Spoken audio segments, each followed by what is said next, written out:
আসসালামু আলাইকুম। আনারস কত? 30 টাকা।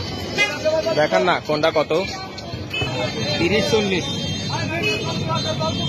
দাম তো অনেক কম, তারপরে তো আমরা বাঙালি, দামাদামি করি, কত রাখা যাবে? হ্যাঁ, আলু 100 টাকা। কম হবে না? কম হবে না? কমতে বললাম। কিন্তু মামা, আমি তো এখন মাত্র দুধ খাই আসলাম, আনারস আর দুধ একসাথে খাওয়া যাবে? খাওয়ান যাবে? হ্যাঁ, খাওয়া যাবে, কোনো সমস্যা হবে না? না। ঠিক আছে, দেন।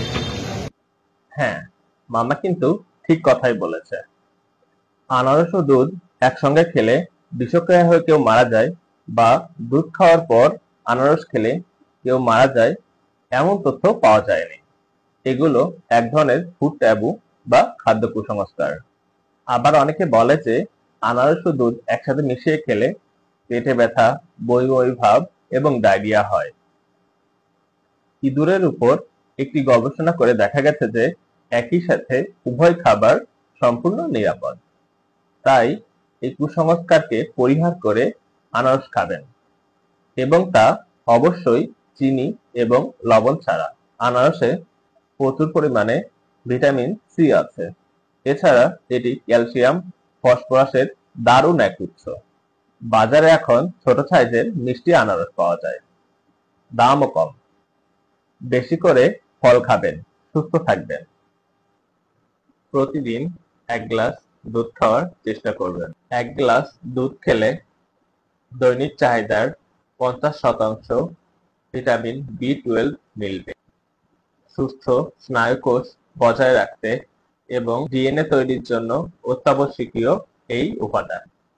এটি মেগালোব্লাস্টিক অ্যানিমিয়া প্রতিরোধেও দারুণ ভূমিকা রাখে, যা মানুষকে ক্লান্ত এবং দুর্বল হওয়ার হাত থেকে রক্ষা করতে পারে। এছাড়া দুধ একটি ভিটামিন ডি সমৃদ্ধ খাবার, যা ক্যালসিয়ামকে ধরে রাখে, হাড় ও দাঁতের গঠন মজবুত করে। দুধে থাকা ভিটামিন বি12 লোহিত রক্তকণিকা উৎপাদনে সাহায্য করে। দুধে থাকা ভিটামিন এ দৃষ্টিশক্তি এবং রোগ প্রতিরোধ ক্ষমতা বাড়াতে অপরিহার্য। প্রতিদিনের খাদ্য তালিকায় দুধ রাখলে সেটি ওজন নিয়ন্ত্রণেও সাহায্য করে।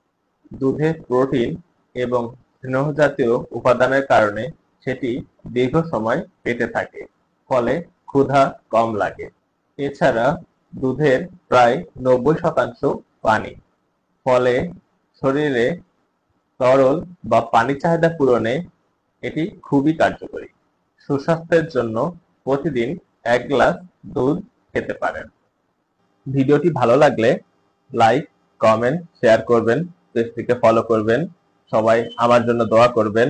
আপনাদেরকে অনেক ধন্যবাদ। সবাইকে আসসালামু আলাইকুম।